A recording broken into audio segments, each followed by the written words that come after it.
आप सुन रहे हैं विविध भारती।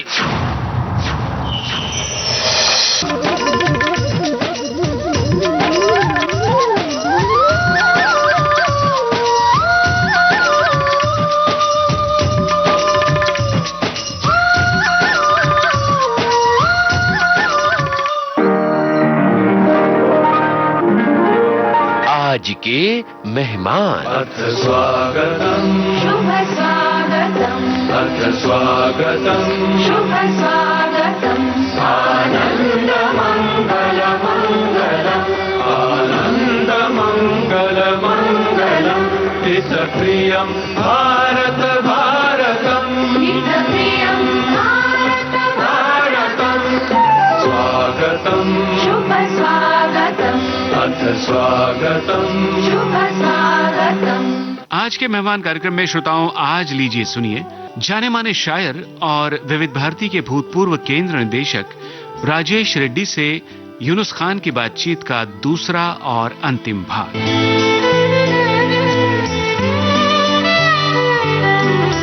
राजेश रेड्डी एक जाने माने शायर, जिनकी गजलों का हर शेर खरा होता है। वो लिखते हैं, शाम को जिस वक्त खाली हाथ घर जाता हूं मैं, मुस्कुरा देते हैं बच्चे और मर जाता हूं मैं। राजेश रेड्डी अपने समय और समाज की आवाज भी बन जाते हैं। जुबान खामोश है, डर बोलते हैं, अब इस बस्ती में खंजर बोलते हैं।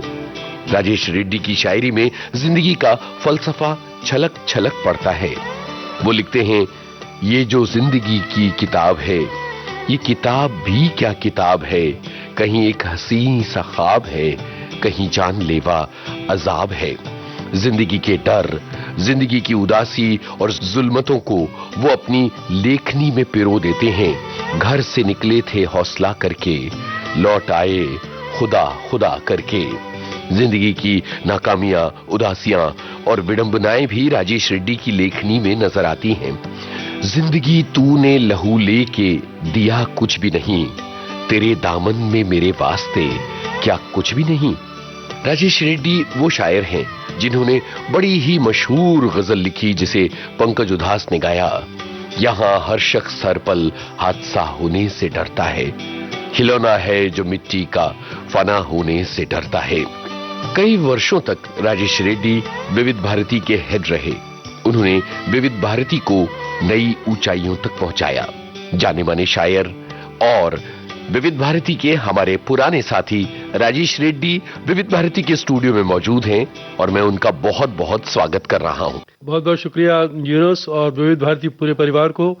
इस पूरे परिवार से बरसों बाद, 13-14 साल बाद एक मुलाकात हो रही है। बहुत अच्छा लग रहा है और विविध भारती के श्रोताओं से भी इस बहाने मिलना होगा। बहुत बहुत शुक्रिया यूनुस, विविध भारती परिवार को।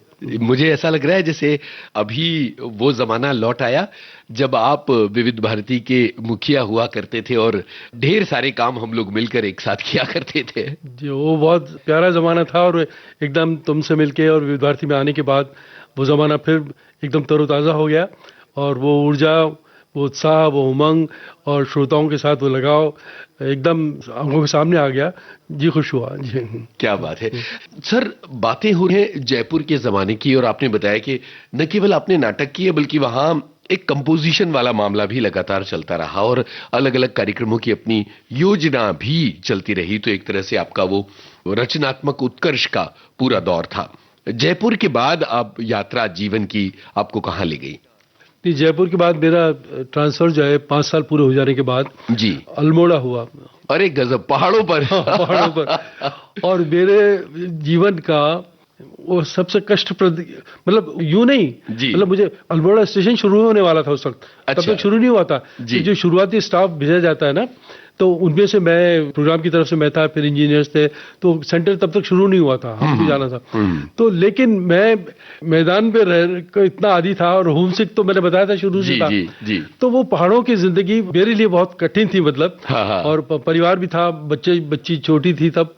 तो अब लगता है कि यार मूर्ख था कि तुम जल्दी चले आए वहां से। अच्छा था वो जी। वो एक अलग अनुभव था जी। तो एक तो यह कि स्टेशन शुरू नहीं हुआ था, काम भी उतना नहीं था, आपको सिर्फ जाना है और प्लानिंग करनी है और तो कब होगा ये सब तय होना है सारा कुछ। लेकिन वो वहाँ चलते चले जाओ, चलते चले जाओ, उतरते जाओ, चढ़ते जाओ, तो ये सब था। और जो आदमी पहली बार गया हो तो उसके लिए बहुत मुश्किल है। जो घूमने जाओ तो अलग बात है जी, लेकिन आपको रहना हो और जो कभी रहा ना हो, कभी रहा ना हो, तो वो उसके लिए तो वो कठिन दौर था। लेकिन वो गुजरा और मैं 1 साल के बाद ही वापस आ गया वहां से, और उसके बाद फिर बॉम्बे आया। अच्छा, 86 में। क्या बात है। तो ये तो पंत जी का शहर था, पंत जी का इलाका था, तो वो तमाम चीजें और वो भी सब भी देखा हमने। वो पंत जी, अज्ञे जी वहां पे रहे, और रविशंकर जी का वहां पे वो था, बिल्कुल, तो ये सब भी उदय शंकर जी का, उदय शंकर जी का, तो वो सब भी देखा, घूमा फिरा भी, सब अच्छा भी लगा वो सब कि ये सब। लेकिन मैं तो हैरान होता था कि यहाँ ये लोग कैसे रहते कैसे उस वक्त वाकई हैरान होता था मैं कि जो लगता था कि जिंदगी तो मैदान में ही है, पहाड़ों में कैसे। बिल्कुल। तो ये था मुंबई, 80 के दशक की मुंबई बहुत ही अलग तरह का मामला था। आप जैसे जयपुर शहर से आ रहे थे, क्योंकि वहां के पले बढ़े हैं, पैदाइश नागपुर के, तो मुंबई आपके लिए एक बहुत बड़ा दायरा था, बहुत बड़ा क्षितिज था। पहला अनुभव क्या था मुंबई का? नहीं, पहला अनुभव तो यही था कि एक तो ये सपनों की नगरी थी जी, फिल्मों में देखा ही देखा था और सब कुछ था। आज तो खैर हालत ही खराब है। उस वक्त 86 में जब हम आए तो अच्छी खासी भीड़ तो मुंबई में हमेशा रही है। बिल्कुल, बिल्कुल। ये भीड़ भाड़ वाला शहर है, तो हर सपना देखने वाला यहाँ आता है और काम ढूंढने वाला यहाँ आता है। तो फिर यहाँ आने के बाद वो बसों का सफर, लोकल ट्रेनों का सफर, एक अलग ही दुनिया थी। लेकिन था कि कुछ लगा था कि बॉम्बे में कुछ होगा और अच्छा लगेगा, और वो धीरे धीरे जिंदगी ढलती चली गई। उस हिसाब से हम शुरू में एंटोपिल में रहे, गवर्नमेंट कॉलोनी वहाँ पे थे, तो 11-11 महीने का जो किराया होता है उस पे, वो उस पैटर्न पे रहे, और अलॉट होने का तो सॉल्यूट था, हम तो फ्रेश थे एकदम। बिल्कुल। और तब तो लंबी लाइनें हुआ करती थी। तो जीजेस कॉलोनी जो एंटोपिल की थी वहाँ रहे, और फिर वहाँ से बस पकड़ना, फिर इधर आना, एंटोपिल से किंग सर्कल आना, वहाँ से पैदल, फिर ट्रेन पकड़ना, फिर चर्च गेट, तो ये सब सिलसिला चलता रहा। लेकिन थोड़ा उस वक्त शुरुआत में लगा, लेकिन फिर औरों की तरह से फिर हमको भी वो जिस दिशा में उतरना उस दिशा में खड़े होने की आदत हो गई। मुंबई शहर आपको अपने हिसाब से ढाल लेता है, तो फिर वो लोग अपने आप आपको उतार देते हैं। जी। तो ट्रेन में ये हुआ कि उस दिशा में मुंह करके खड़े हो जाओ, जी, उतार देंगे लोग उतार देंगे। जी। तो मुंबई शहर में एक बड़ा आकाश आपको मिला, और जाहिर है कि उस समय तक तो कवि सम्मेलन भी हो रहे थे, रेडियो भी चल रहा था। तो जिंदगी किस तरह से बदली, और यहाँ लिखने पढ़ने का दौर किस तरह से आगे बढ़ा? यहाँ जो जिंदगी बदली वो मेरी उस वक्त गजल गायकी चरम पर थी। फिल्म संगीत जितनी पॉपुलर थी जी, मतलब जगजीत सिंह, पंकज दास, मेहंदी हसन, गुलाम अली, ये सब सुपर हीरो हुआ करते थे। मतलब अनूप जलोटा, इनके कैसेट जो है घरों घरों में चलते थे, बजाए जाते थे, मोहल्लों में मतलब चलते थे, शादियों फंक्शनों में भी ये उस वक्त बजाया करते थे लोग। तो इतनी पॉपुलर नॉन फिल्म म्यूजिक कहना चाहिए। तो वो दौर था जिस वक्त मैं बॉम्बे में एंटर हुआ था, और नेचुरली जो गजल का शायर होगा उसकी पहली ख्वाहिश होगी कि जगजीत सिंह तक किस तरह से पहुंचो। बिल्कुल। और वो उन तक मेरे शब्द भी पहुंचे। तो यहाँ आने के बाद तो ये सिलसिला चलता रहा। और लेकिन जगजीत सिंह साहब से पहले मेरी भूपेंद्र जी से बात हुई। अच्छा, अरे वाह वाह। मुझे ये पता है, क्योंकि अब हमने साथ में काम किया है और मैं आपके करीब भी रहा हूं, कि भूपेंद्र सिंह की आवाज से आपको बेपनाह प्यार रहा है। बहुत प्यार। बल्कि हमने उनको बुलाने की बहुत भरसक कोशिश की थी। आपकी इच्छा ये थी कि वो इंटरव्यू मैं लूं, तब मैं था नहीं शहर में। तो भूपी जी मतलब पहले थे जिन्होंने मेरी एल्बम में जो कोई चीज, और जैसे मैं जयपुर में आकाशवाणी में, युवाणी में जो अपनी आवाज पहली बार मैंने रिकॉर्ड की जी, तो घर में जिस ढंग से मैंने खुशी का इजहार किया था और अपने आप की आवाज को आकाशवाणी में सुनकर जो खुशी हुई थी, तो वो खुशी मुझे यहाँ पे भूपेंद्र सिंह की आवाज में अपनी गजल सुन के हुई थी। क्या बात है। तो वो किसी गजल सिंगर ने, और मेरे फेवरेट गजल सिंगर ने या गायक ने, जो इतना बड़ा सिंगर है, तो ये हुआ। लेकिन उसके बाद फिर जगजीत जी से बात हुई, तो मैं मिलना चाहता हूँ। तो उन्होंने कहा आ जाओ। वो पेडर रोड, हाँ, पुष्प मिलन 25 उनका एड्रेस था जी। तो मैं गया, और उस समय का वक्त था। तो मैं बताना चाहूंगा अपने श्रोताओं को, अपने सुनने वालों को, कि बड़ा आदमी ऐसे ही नहीं बनता है जी। जगजीत सिंह साहब रोज सुबह उनका वो रियाज का वक्त होता था, इतने बड़े आर्टिस्ट जो थे वो ऐसे ही नहीं थे, रोज रियाज करना उनका काम था। जब बॉम्बे में होते थे तो वो तानपुरा चल रहा है और वो सब कुछ, और मिलने जुलने वाले भी अगर आते हैं तो बीच में आते हैं और बातचीत होती है और वो उनका सिलसिला फिर रियाज पे। तो ये तो मैं पहली बार गया तो वो तानपुरा चल ही रहा था, वो अपने बैठे हुए थे और फिर उन्होंने वो गजल देखी। मेरी खुशकिस्मती कि वरना अक्सर होता है कि इतने बड़े लोग, आपका मिलना ही बड़ी बात थी उनसे जी, हाँ वो उनका मिल जाना। फिर उन्होंने कहा कि गजल देखे, तो सरसरी निगाह से जब उन्होंने देखी तो ये मेरा सौभाग्य था कि उन्होंने पहले ही उसमें कहा ये मैं कर रहा हूँ। वाह वाह। अक्सर होता है कि रख के जाओ, देखता हूँ, मैं करता हूँ, सोचता हूँ, बताता हूँ, है ना जी। लेकिन उस वक्त उन्होंने उसी वक्त कह दिया ये मैं कर रहा हूँ। वो कौन सी गजल थी? घर से निकले थे? नहीं, ये जो जिंदगी की किताब, ये जो जिंदगी की किताब है। वाह वाह वाह। तो ये वो पहली गजल थी जो जगजीत जी ने गाई। और भूपी जी ने क्या गाया था? वो हैरानी होगी कि उस वक्त पंकज जी वगैरह सब ये शराब और हल्की फुल्की गजलों का दौर था। भूपी जी ने कहा कि यार मुझे गजलें बहुत है, मुझे हल्की फुल्की गजल चाहिए। अच्छा। हाँ। तो मैंने पहली गजल जो डिमांड पे लिखी, डिमांड पे, वो ये गजल थी, और जिसको मैं न कहीं पढ़ाता हूँ न सुनाता हूँ, और वो गजल जो मैंने कभी आज तक छुई नहीं। अच्छा। वो गजल शराब पड़ती। तो वो गजल लेकिन उनको पसंद आई, उन्होंने गाई और चलिए। जी जी जी। ये जो जिंदगी की किताब है ये भी आपकी पहचान के साथ पूरी तरह से जुड़ गई है, और ये कहना चाहिए कि एक तरह से आपकी प्रतिनिधि गजल है। तो जगजीत साहब ने तो सुनाई, वो भी हम सुनेंगे, लेकिन हम आपसे भी सुनना चाहते हैं इसको। ये गजल है जिसकी धुन मैंने खुद ने नहीं बनाई जी, तो मैं जगजीत जी की आवाज में जो धुन है, कंपोज है, वो पढ़ देता हूँ। जरूर जरूर। ये जो जिंदगी की किताब है, ये जो जिंदगी की किताब है, ये किताब भी क्या किताब है। ये जो जिंदगी की किताब है, ये किताब भी क्या किताब है। कहीं एक हसीन सा ख्वाब है, कहीं एक हसीन सा ख्वाब है, कहीं जान लेवा अजाब है। ये जो जिंदगी की किताब है, ये किताब भी क्या किताब है।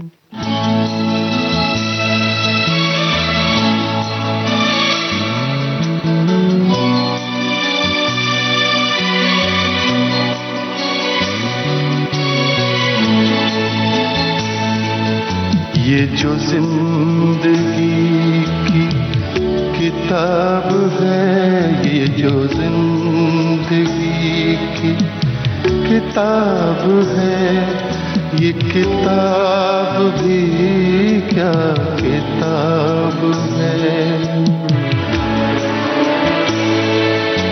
कहीं एक हसीन सा ख्वाब है, कहीं जान लेवा अजाब है।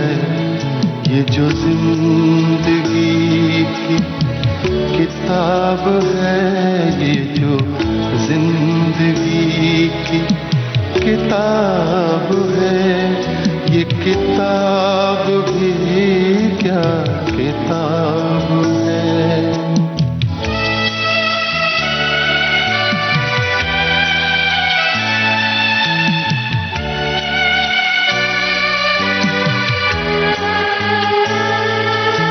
कहीं छाँव है, कहीं धूप है, कहीं और ही कोई रूप है।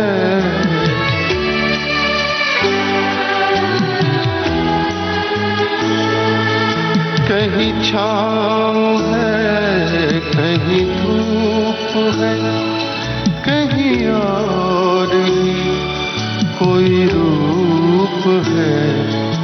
कई चेहरे इसमें छुपे हुए, कई चेहरे इसमें छुपे हुए, एक अजीब सी नकाब है, कहीं एक हसीन सखाब है, कहीं जानलेवा अज़ाब है। ये जो जिंदगी की किताब है, ये किताब भी क्या किताब है।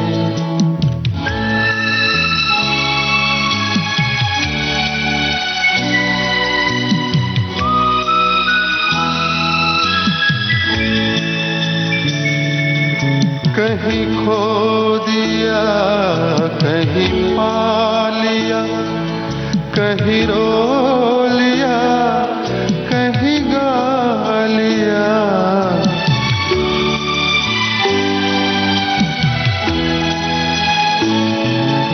कहीं खो दिया, कहीं पा लिया, कहीं रो लिया, कहीं गा लिया, कहीं छीन लेती है हर खुशी, कहीं छीन लेती है हर खुशी। कहीं मेहरबान बेहिसाब है, कहीं एक हसीन सहाब है, कहीं जानलेवा अज़ाब है। ये जो जिंदगी की किताब है, ये किताब भी क्या किताब है।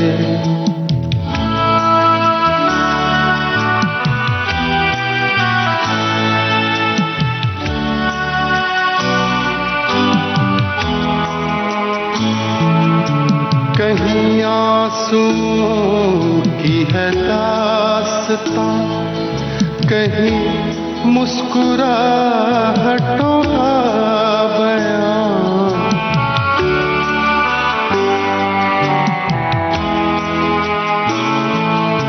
कहीं आंसुओं की है दास्तां, कहीं मुस्कुराहटों का बयां। कहीं बरकतों की है बारिशें, कहीं बरकतों की है बारिशें, कहीं तशनगी बेहिसाब है, कहीं एक हसीन सा ख्वाब है, कहीं जानलेवा अज़ाब है। ये जो जिंदगी की किताब है, ये जो जिंदगी की किताब है, ये किताब भी क्या किताब है।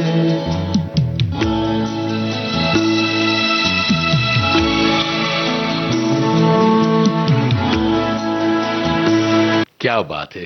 जगजीत जी ने जब इसे गाया और ये कैसेट रिलीज हुआ तो जाहिर है कि एक बहुत ही ख्वाब पूरा होने जैसी बात थी। बिल्कुल सही, बिल्कुल। और ये बहुत लोकप्रिय हुआ। आपके जहन में क्या चल रहा था? नहीं, मेरे लिए तो एक सपना सच होना जैसा तो वही बात है।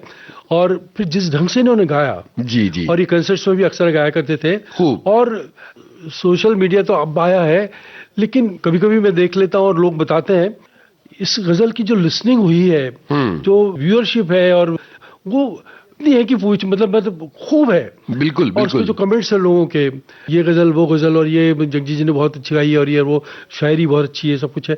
और पूरे दुनिया से, पाकिस्तान, लंदन, अमेरिका, यहाँ ऐसे कमेंट्स हैं उस गजल पे। तो ये गजल जिसने मुझे दुनिया भर में पहुंचा दिया, यूं कह लीजिए मुझे। बिल्कुल बिल्कुल। और जब आपको फोन करें तो आपकी रिंगटोन में भी ये गजल बजती है। जगजीत जी ने गा लिया, भूपी जी ने गा लिया, पंकज जी ने भी उस दौर में गा लिया था। पंकज जी उसके बाद जी। ये गजल जगजीत जी ने गाई, उससे पहले पंकज जी, हाँ नहीं पंकज जी पहले ये गजल थी, वो जो यहाँ हर शख्स हर पल हादसा होना सर, तो पंकज जी से भी जब मिला तो खुश हुए। और ये गजल पहली नजर में सबको ही अलग लग जाती है कि ये होने से डरता है ना। तो इस गजल से जुड़ा एक और भी किस्सा कि ये गजल जब आई तो मतलब उस पूरे एल्बम में ये अलग सी गजल थी, लोगों ने बहुत पसंद की। नबील था? हाँ नबील जी जी। तो इसकी खूब लोगों ने प्रशंसा की, पसंद किया, सब कुछ किया। तो इससे जुड़े दो किस्से हैं जी। तो एक तो ये कि उन दिनों दूरदर्शन पर भी जब ये पूरा कमर्शियल नहीं हुआ था तो बड़ा अच्छा सुबह कार्यक्रम आता था वो गजल का, जिसमें सुरेश वाडकर, हरिहरन, पंकज जी, कभी कभी जगजीत जी, छाया जी, बहुत अच्छा नाम था। दूरदर्शन पे आता था गजल का आरोही। हाँ, तो ये गजल पंकज जी ने गाई उसमें आरोही में जी। अच्छा, उन दिनों पता नहीं क्यों या एक नहीं हुआ तो इसमें राइटर का नाम, शायर का नाम नहीं था। अरे बाप रे, नहीं था, तो उन्होंने गा दी गजल। तो ये गजल घर घर में सुनी, मतलब उस वक्त दूरदर्शन ही था। तो आपके संपर्क से गाई या उन्हें ये गजल कहीं मिली? नहीं, ये तो रिकॉर्ड होने के बाद की बात है। अच्छा, ओके। एल्बम आने के बाद में, उसके बाद आरोही में गाया। हाँ, तो ये एल्बम तो हो गया था, लोग पसंद भी कर चुके सब कुछ। तो ये दूरदर्शन पे ये गजल दिखाई जा रही थी, सुनाई जा रही थी। और उस वक्त दूरदर्शन ही था जिसमें लोग अच्छे सीरियल देखते थे, अच्छे प्रोग्राम देखते थे। आरोही बहुत पॉपुलर था, तो ये चल रहा था और लोग सुन रहे। तो मेरा एक जयपुर का दोस्त है, तो वो अपने परिवार में बैठ के जैसे सुनता है। तो ये जब गजल आई तो उसने कहा, यार ये पाकिस्तानी शायर क्या खा के गजल लिखते हैं। आपके अपने दोस्त ने ये बात ये कही? मेरे और तब तक हमारा संपर्क में नहीं था, वो है बॉम्बे में वो, लेकिन हम बहुत अरसे से नहीं मिले थे। जी जी। तो ये पाकिस्तानी शायर क्या खा के गजल लिखते हैं, ओहो, है ना। तो वो कल्पना नहीं कर सकता था कि ये हिंदुस्तान का शायर है और ये यही की गजल है। तो ये उसने मुझे बाद में बताया जब हम मिले और सब कुछ। तो उसका नाम है अजय कार्तिक, जो ये है जिंदगी का राइटर था। हाँ, बिल्कुल बड़ा नाम है अजय कार्तिक जी। तो वो तो जब बाद में मिले तो उसने कहा कि यार ये गजल तो हम सुन रहे थे और हमने, मेरा ये कमेंट था जी। अच्छा, दूसरी बात ये कि ये गजल पंकज दास साहब ने सूरत, उनमें एक शेख अबू आदम वाला को एक शायर रहे हैं गुजराती के, बड़े शायर रहे हैं। तो उनकी पुण्यतिथि पर सूरत में कंसर्ट था। हाँ, तो वो पंकज जी वहाँ पे उन्होंने कंसर्ट किया, वहाँ गाने गए। मजरू सुल्तानपुरी वहाँ पे चीफ गेस्ट थे। तो मजरू साहब बैठे थे सामने, तो पंकज जी ने ये गजल सुनाई। तो फिर ये जब शेर सुनाया तो फिर मजरू साहब ऑडियंस में बोलते हैं, हाँ पंकज फिर सुनाओ। तो जब जो कहते हैं ना फिर सुनाओ, तो शायद मुशायरा हो या म्यूजिक का हो, तो ये लगता है कि कुछ गलत तो नहीं हो गया। हाँ बिल्कुल, कुछ तलफ़ुज़ गलत हो गया या कुछ मिसरा गलत हो गया है, कुछ कमज़ारा तो नहीं बोल दिया है, सुना दिया। हाँ, ये सुर का इधर उधर नहीं, फिर सुनाओ। फिर एक बार फिर उन्होंने 3 बार ये सुना और हाँ वाह, तो ये होगा। फिर जब ग्रीन रूम में आए मजरू साहब, उनसे मिले तो बोले कि ये किसकी गजल थी ये। तो उन्होंने बताया कि ये उस वक्त मैं नौजवान हुआ करता था, तो नौजवान शायर बॉम्बे के राजेश रेड्डी। तो ये बहुत अच्छी गजल है, अलग गजल है, उसको मेरी तरफ से मुबारकबाद देना। वाह वाह वाह। तो ये मजरू सुल्तानपुरी साहब का आशीर्वाद शायर की बात है ना। तो इस गजल से जुड़ी 1-2 बातें हैं, तो ये मैं शेयर करना चाह रहा था। क्या बात है, पंकज जी की आवाज में ये गजल सुनते हैं हम।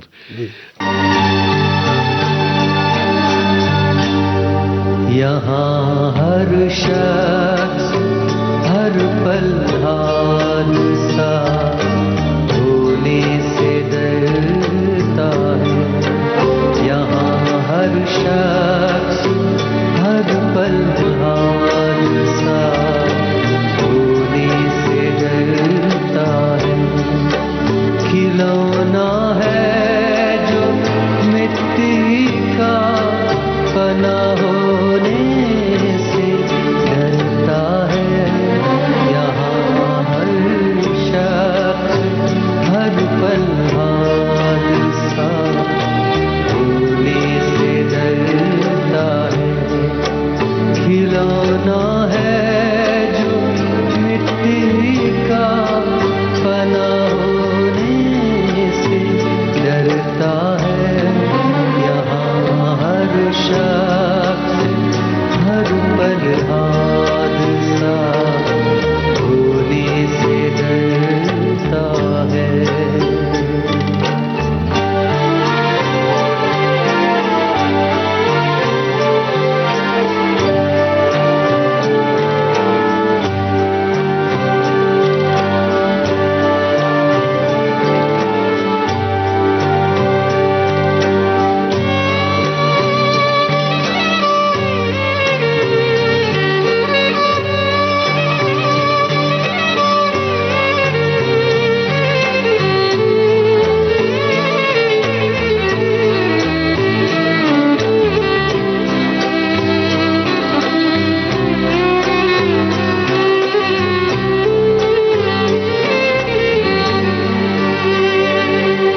किसी कोने में एक मासूम सा बच्चा, मेरे दिल के किसी कोने में एक मासूम सा बच्चा, बड़ों की देख कर दुनिया बड़ा होने से डरता है, बड़ों की देख कर दुनिया बड़ा होने से डरता है। खिलौना है जो मिट्टी का, फना होने से डरता है। यहाँ हर शख्स हर पल हादसा होने से डरता है।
मुंबई के अपने सफर के बारे में कुछ और बातें बताइए। मुंबई में फिर सफर तो मेरा ज्यादातर शायरी का ही रहा जी। और जगजीत जी वाला मैं सिलसिला एक और बहुत महत्वपूर्ण इंसिडेंट है वो सुनाता हूँ। उससे पहले एक मेरी शायरी और मुशायरों में कैसी वो एक सिलसिला शुरू हुआ, बड़ा सिलसिला जो है जी। तो नेहरू सेंटर का एक ऑल इंडिया मुशायरा होता है सालाना, बिल्कुल, बहुत ही मशहूर जी। आज तो वो दौर नहीं है जी, लेकिन एक जमाना था, मतलब उसके सुनने वालों में। और जब मैंने ये पहला मुशायरा पढ़ा तो उस वक्त स्टेज पे अली सरदार जाफरी जी, मजरू सुल्तानपुरी, कैफी आजमी, मुमताज राशिद और ये सब बड़े बड़े नाम है ना, बशीर बद्र, निदा साहब उसके संचालन कर रहे थे जी। अली सरदार जाफरी उसके वो थे, सदारत कर रहे थे। और सुनने वालों में दिलीप कुमार, बाप रे, अजित एक्टर जी, और भी और कई तो फिल्म इंडस्ट्री के काफी लोग थे। तो वो दौर था जब बिहार जो नेहरू सेंटर के अलग ही हुआ करता था जी, हॉल खचाखच भरा हुआ। तो और मेरा पहला बड़ा मुशायरा मुंबई का, क्या बात है, मेरा पहला मुशायरा, तो बड़ा मुशायरा। तो निदा साहब ने मुझे उसकी ओपनिंग के लिए, बल्कि यूं कह लीजिए, अरे बाप, तो शुरुआत के एक दो मुशायरों में। और निदा साहब की अपनी अदा थी, वो बहुत रेफरेंसेस के साथ बुलाया करते थे। तो उन्होंने मुझे माइक पे बुलाया कि मेरा पहला मुशायरा और ये ऑडियंस, ये लोग है ना, भरपूर ऑडियंस, पूरा हॉल। तो मैंने गजल पढ़ी, तो वो गजल जब पढ़ता गया तो सब हर शेर को दोबारा पढ़ना पड़ा, ये सब कुछ हुआ। और जब मैं पढ़ के आया हूँ तो मुमताज राशिद और जफर गोरखपुरी, हाँ हाँ, तो उस वक्त दाद देने का एक ये भी होता था, ये बड़े लोग जो दाद देते थे, जफर गोरखपुरी साहब मेरे बराबर में बैठे थे, मैं होता है तो मतलब अगर किसी को बहुत अच्छा लगा, ये प्यार हुआ ना, तो मुशायरा तो हो गया। अरे अब तो शुरुआत कर रहे थे जब हाँ, जी, मुशायरा तो हो गया। अरे बाप रे, बहुत बड़ी बात है। तो ये बड़ी बात थी जी। तो ये जो मैंने कहा था कि उधर नीरज जी का वो हार पहनाना, माला पहनाना जी, तो ये तो हो गया, मुशायरा तो हो गया। और ये ऐसे सुने, फिर अजीत साहब ने मुझे हैदराबाद बुलाया, गजब, अपने घर पर जी, उनसे वहां से मिलना हुआ, सुनाना हुआ। तो ये हुआ, ये गजल में सुन जो बता रहा हूँ जिसके बारे में जी, ये गजल जगजीत सिंह साहब को भी बहुत पसंद थी। हाँ हाँ, और जगजीत सिंह साहब ने इसको धुन भी बनाई, रिकॉर्ड भी किया। उनका आखिरी एल्बम था ये। ओहो हो, और वो एल्बम रिलीज होने से पहले वो नहीं रहे दुनिया में, जी, जी, वो चले गए जी। वो एल्बम रिलीज नहीं हुआ, चित्रा जी पता नहीं कब करेंगे, नहीं करेंगी जी। तो ये गजल उन्होंने गाई भी और सुनाई भी। लेकिन इस गजल से मैं एक और जो जगजीत जी के साथ जुड़ा, मैं बता रहा हूँ कि मेरी दूसरी किताब, पहली उड़ान जी, और दूसरी आसमान से आगे। बिल्कुल। तो जब आसमान से आगे की किताब के लोकार्पण की बात हुई और मैं चाह रहा था, तो मैं उनको अपने चाह रहा था कि जगजीत जी इसका वो करें। हाँ, तो मैं उनको इनवाइट करने गया और बोला कि मैं चाह रहा हूँ कि आप करें, तो इसके लिए अलग से प्रोग्राम क्यों करते हो, मेरा कंसर्ट है केयर का जो है नेहरू सेंटर में, तो उसमें कर देते हैं, तुम उसको किताब लेके आ जाना, फिर अपन कर लेंगे।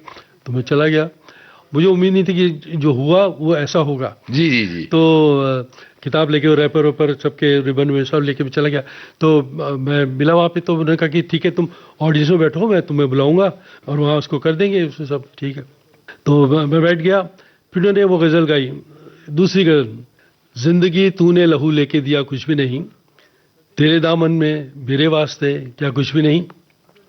तो जगजीत जी ने ये गज़ल गाई और उसके बाद श्रोताओं से कहा कि ये गज़ल जो मैंने अभी गाई ये हमारे प्यारे शायर राजेश रेड्डी की लिखी हुई है और आज इत्तेफाक है कि वो हमारे ऑडियंस में मौजूद है, तो मैं चाहता हूँ कि वो ऊपर आए और आज उनकी किताब का भी वो है, वो लेके आए किताब। तो फिर मैं ऊपर गया और वो नमस्ते और क्लैपिंग वगैरह सब कुछ हुआ। फिर जगजीत जी ने वो उसका रिबन खोला, ऑडियंस के सामने ये सब हो गया और तालियां वालियां सब हो गई और मैं स्टेज से उतरने लगा जी। तो बोले नहीं राजेश रुकिए। तो मैं आया तो उनका कंसर्ट है, देखिए स्टेज है पूरा और पूरा हॉल है, म्यूजिक का पूरा सेटिंग है, गा रहे हैं, वो बीच में उन्होंने बुलाया हुआ है। फिर वो उन्होंने कहा कि भाई एक माइक इधर लगाइए, स्टैंडिंग माइक दीजिए। हाँ, तो ये इसकी म्यूजिक कोई उम्मीद नहीं, कल्पना नहीं, और तो वो दिया उन्होंने। तो अब वो गजल पढ़िए, जाने कितनी उड़ान बाकी है। अरे बाप रे, वो उससे पहले महफिलों में गा चुके थे, मतलब उनको पसंद थी गजल, तो सारे, तो वो गजल पढ़िए, जाने कितनी उड़ान बाकी। तो बात वही खत्म हुई, मैंने पढ़ा जाने कितनी उड़ान बाकी है, इस परिंदे में जान बाकी जी। हो ये रहा है कि मैं मतलब मैंने पढ़ा शुरुआत की और जगजीत जी म्यूजिक के साथ शुरू हो गए। अरे गजब, ये किसी शायर के साथ नहीं हुआ जी जी, आज तक किसी शायर के साथ नहीं हुआ। गजब गजब, ऐसा विमोचन और ऐसा सम्मान, ऐसा प्यार। तो मैं पढ़ रहा हूँ और वो सिखा रहे हैं, मैं पढ़ रहा हूँ वो सिखा रहे हैं। अद्भुत अद्भुत, ये अद्भुत अद्भुत। तो और जब घर पे मैंने श्रीमती जी को बताया कि ऐसा हुआ, तो वो मुझे क्यों नहीं ले गए आप, अरे क्यों नहीं ले गए, और आपको मालूम था कि ऐसा होगा वैसा होगा। तो मैंने कहा नहीं ऐसा नहीं, सब मुझे बता दी। तो ये था उनका प्यार, ये था उनका शायर को सम्मान देने का तरीका। तो इस गजल के साथ ये जुड़ाव है, इसलिए मैंने बताया था। क्या बात है, ये आपसे सुनेंगे। हाँ, जाने कितनी उड़ान बाकी है, जाने कितनी उड़ान बाकी है, इस परिंदे में जान बाकी है, इस परिंदे में जान बाकी है, जाने कितनी उड़ान। और ये शेर खास तौर से यूनुस, स्वागत है। जितनी बटनी थी बट चुकी ये जमीन, वाह वाह, जितनी बटनी थी बट चुकी ये जमीन, अब तो बस आसमान बाकी है, जाने कितनी उड़ान बाकी है। गजल का एक और शेर खास मैं सुनाना चाह रहा हूँ। स्वागत है। सर कलम होंगे कल यहाँ उनके, वाह। सर कलम होंगे कल यहाँ उनके, जिनके मुंह में ज़बान बाकी है, जाने कितनी उड़ान बाकी है। क्या बात है, क्या बात है, शानदार शानदार। विविध भारती के आपके इस दौर की बात करनी बहुत जरूरी है, क्योंकि एक बहुत प्यारा वक्त आपने विविध भारती में 2 बार गुजारा है। और मुझे याद है कि आपके जमाने में जो कार्यक्रम आपने शुरू किए उसमें सरगम के सितारे, उजाले उनकी यादों के, मंथन जैसे कार्यक्रम थे। मुझे लगता है कुछ और भी गुलदस्ता एक कार्यक्रम था जो आपने शुरू किया है। सखी सहेली आपके दौर में शुरू हुआ है, तो ये तमाम चीजें हैं। इस दौर को याद कीजिए। नहीं, वो मेरे पूरे करियर का पीक भी था और स्वर्णिम दौर था हर तरह से। मतलब ये नहीं कि मेरी आखिरी वो पोस्टिंग थी कहना चाहिए, या मेरा करियर का आखिरी पीरियड था, उस लिहाज से नहीं। मेरे क्रिएटिव एक्सप्रेशन का भी और लोगों से जुड़ाव का भी और चीज़ों को एक्सप्लोर करने का भी वो बेस्ट पीरियड था। और उस टीम का जवाब नहीं जिसने मुझे इतने अच्छे ढंग से इन चीज़ों को संवारने और उसको साकार करने का अवसर दिया, जिसमें मैं बार बार नाम लूंगा। तो सबसे पहले यूनुस, राकेश जोशी, उस वक्त हमारे जो साथी लोग थे, लोकेंद्र जी, महेंद्र मोदी, ममता, कांचन प्रकाश संगीत, कमलेश और शेट्टी जी जो हमारे मैनेजर हुआ करते थे, एक तरह से सब चीजों को संभालते थे। तो एक अच्छी टीम थी जो हर तरह से, जो जिस चीज का एक्सपर्ट था वो था, और वो अपने को भरपूर सहयोग के साथ, भरपूर इन्वॉल्वमेंट के साथ, भरपूर पोटेंशियलिटी के साथ जी, मतलब हर आदमी ने अपना बेस्ट दिया। बिल्कुल। और हर रोज आप एक नई चुनौती सामने रखते कम होता है जी। तो हमने तो ऐसे वो दौर देखा और किया है कि कोई बड़ी हस्ती है, नौशाद साहब आ गए, खयाम साहब आ गए, लक्ष्मीकांत प्यारेलाल जी आए जी, आनंद जी आए, बिल्कुल है ना, अनु मलिक भी आए, कौन कौन नहीं आए यहाँ पे, तो सारे। और संगीतकारों में भी बड़े बड़े लोग, रवि जी आए, हाँ बिल्कुल, खयाम साहब आए, हाँ? और बातों का सिलसिला खत्म ही नहीं हो रहा है। तो बड़े बड़े लोगों के बड़े बड़े इंटरव्यूज। मुझे याद है कि खयाम साहब, नौशाद साहब आए हैं, हाँ? और हम उनको छोड़ने नीचे गाड़ी तक गए हैं, हाँ? और वहीं 1 घंटे बात हो रही है। हाँ। उनको वो नौशाद साहब तो ऐसे थे कि वो उनको बोलने का बहुत वो था जी, वो अच्छा भी बोलते थे और इतना था उनके पास बोलने का, बिल्कुल, और उनको शौक भी था, तो बहुत अच्छी बातें करते थे, देर तक बातें करते थे। कैफी आजमी साहब, तो मतलब ऐसे ऐसे बड़ी बड़ी हस्तियों के भी हमने ये भी किया कि हमको ज़ाया नहीं करना है कि 1 घंटे में बांध लिया, 2 घंटे में बांध लिया उनको। कभी सरगम के सितारे, कभी हमारे मेहमान, कभी इसमें उसमें, जितना हम उनके ले सकते हैं उनका श्रोताओं के लिए, क्योंकि ये लोग बार बार नहीं मिलते हैं। ये लोग अब कहाँ आएंगे अब इस दुनिया में। तो इनका जो है वो है, जो विविध भारती के पास है वो किसी के पास नहीं है, किसी के पास नहीं है। वो आर्काइवल रिकॉर्डिंग और स्टेशंस पे है जी, लेकिन इस तरह की जो रिकॉर्डिंग्स जो है, इतनी लाइवली रिकॉर्डिंग्स जो है, वो संस्मरणात्मक रिकॉर्डिंग की सारी या गानों पे बातें हो रही हैं, या वो गाने कैसे बने उस पर बातें हो रही हैं जी, है ना, आपका फेवरेट क्या है, आप वो सारा कुछ, मतलब पूरी उनकी यात्रा एक से बढ़कर एक प्रोग्राम जो है वो हुए। प्लस कहीं कहीं कोई चला गया अचानक, तो उसके लिए छुट्टी भी हो तो सब लोग एक फोन पर, पूरी टीम विविध भारती की स्टूडियो में हाजिर, और पूरा प्रोग्राम शुरू हो गया। तो ये सब वो एक अनुभव जो है वो विविध भारती में हुआ और कहीं नहीं हो सका। बिल्कुल बिल्कुल। तो विविध भारती में वो जोश, वो जुनून, वो जज्बा हमेशा रहा कि चाहे मौजूदा कलाकार हों, चाहे ट्रिब्यूट्स हों, जी जान के साथ लोगों ने काम किया।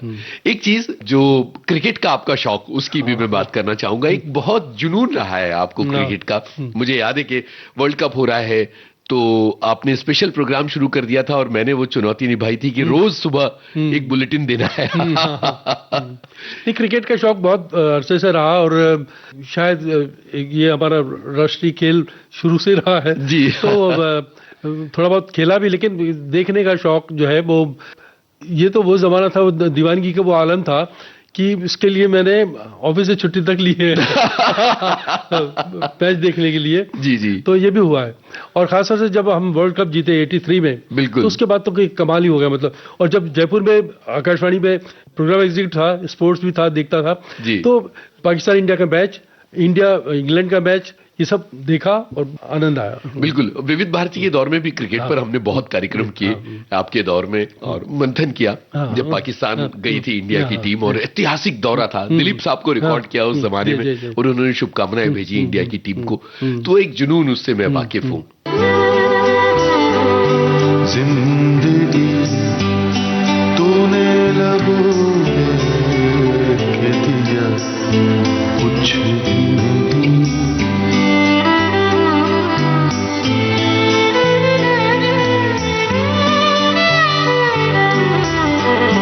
जिंदगी तूने लबों के दिया कुछ भी नहीं, तेरे दामन में मेरे वास्ते क्या कुछ भी नहीं, जिंदगी तूने लहू के दिया कुछ भी नहीं।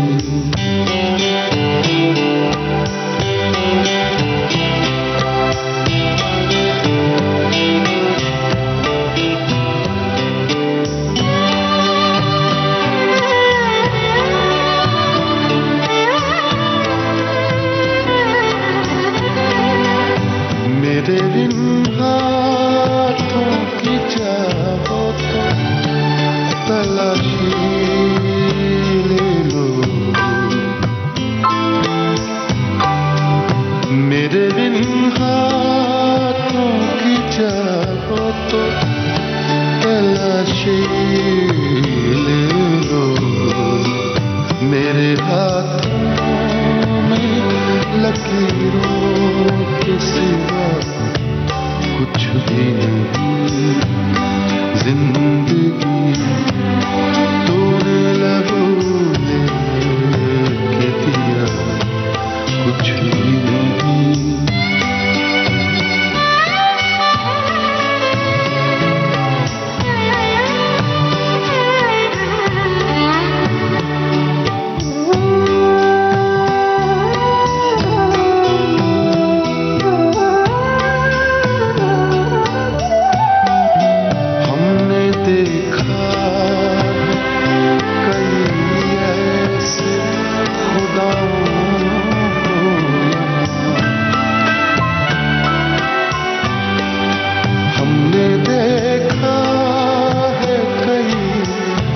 ऐसे खुदाओं को यहाँ सामने जिनके वो सचमुच का खुदा कुछ भी नहीं, जिंदगी तूने लबों के दिया कुछ भी नहीं।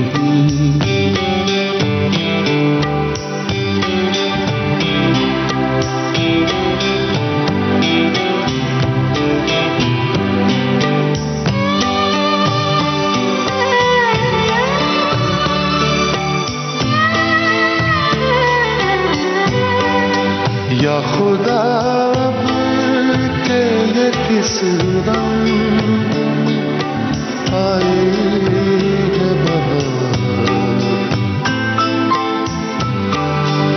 या खुदा के ये किस रंग में आए है बहार, जर्द ही जर्द है पेड़ों पे हरा कुछ भी नहीं, जिंदगी तूने लबों के दिया कुछ भी नहीं।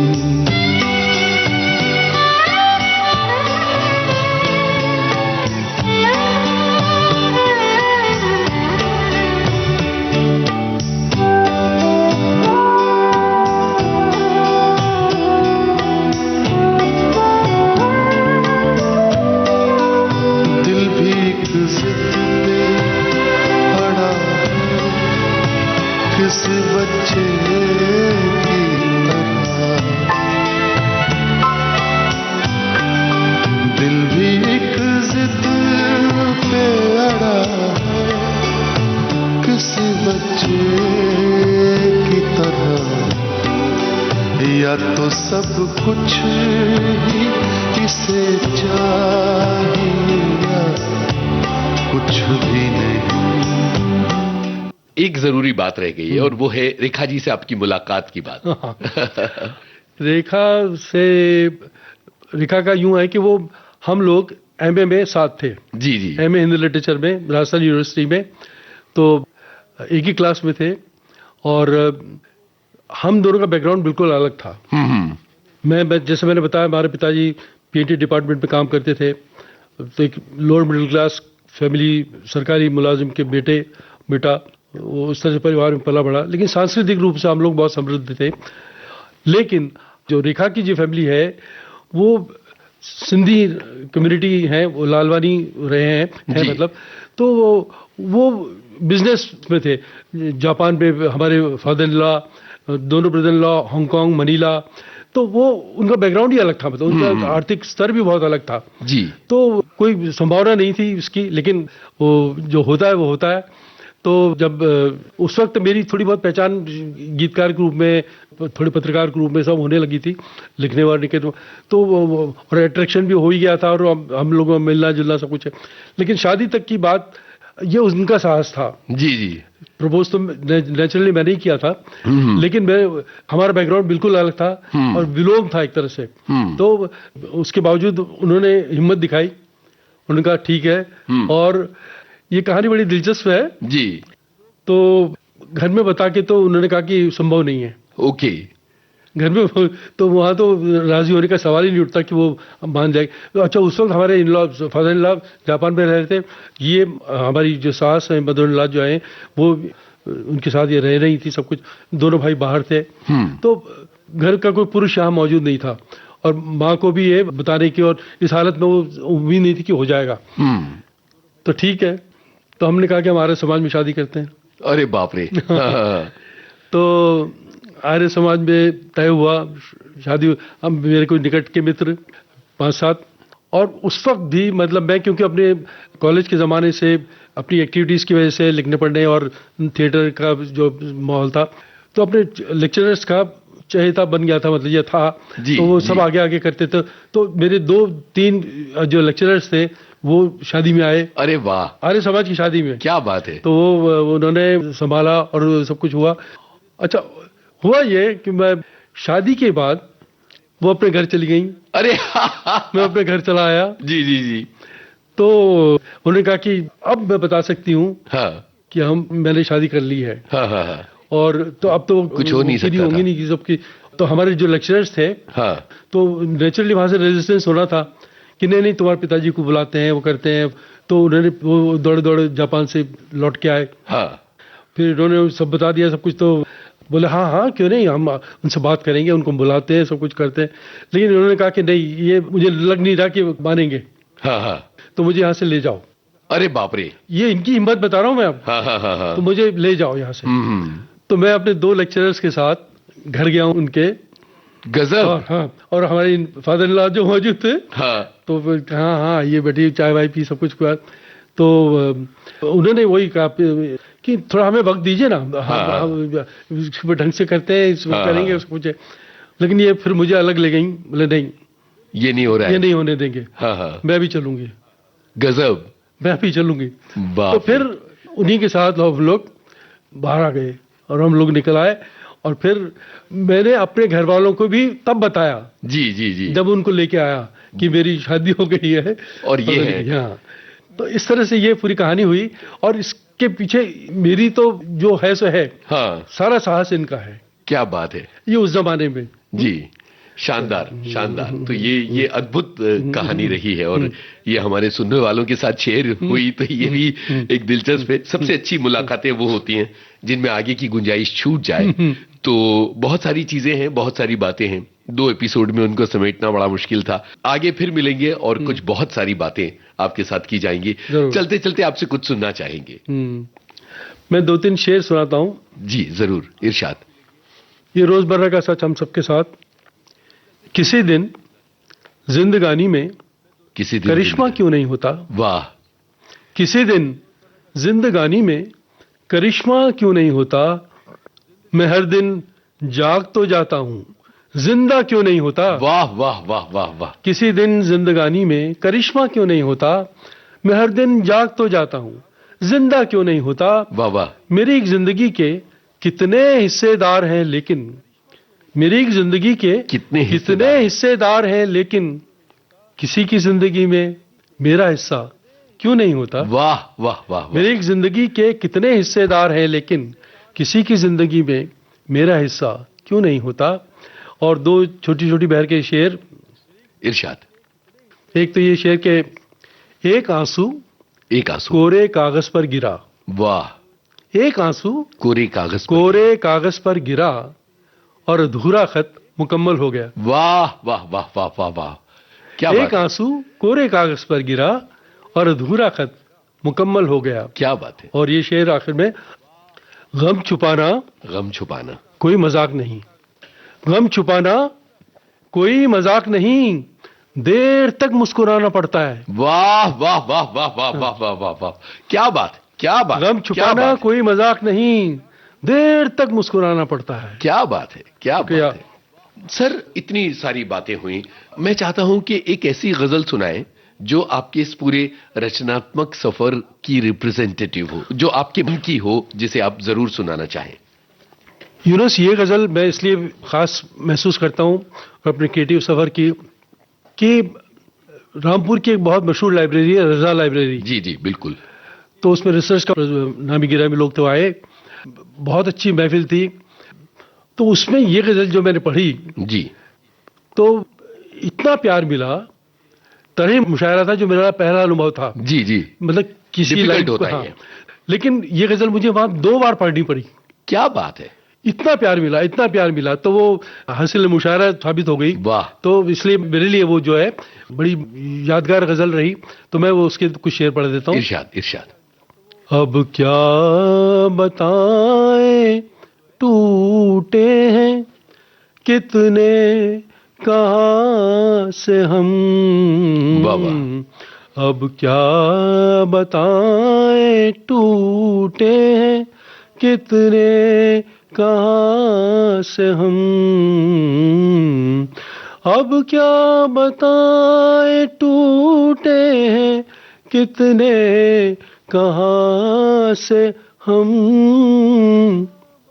खुद को समेटते हैं यहाँ से वहाँ से हम। क्या बात है। खुद को समेटते हैं यहाँ से वहाँ से हम, अब क्या बताएं तू। और ये शेर में जो खास सुनाना चाह रहा हूँ, इसमें एक लफ्ज है, शब्द है सराब। जी। एक होता है शराब और एक होता है सराब। मृगमरीची का मिराज जिसे उर्दू इंग्लिश में बोलते हैं, कि रेगिस्तान में पानी जैसा होता है, दिखता है, होता नहीं है ना, मरुस्थल में आंख का धोखा है। हाँ, पानी का धोखा, आंख का धोखा, वो सब है। तो ये जो इस्तेमाल किया, उस पर पूरी जो महफिल थी उसने प्यार दिया। अब क्या बताएं टूटे हैं कितने कहाँ से हम, अब तो शराब ही से बुझाने लगे हैं प्यार। वाह वाह। अब तो शराब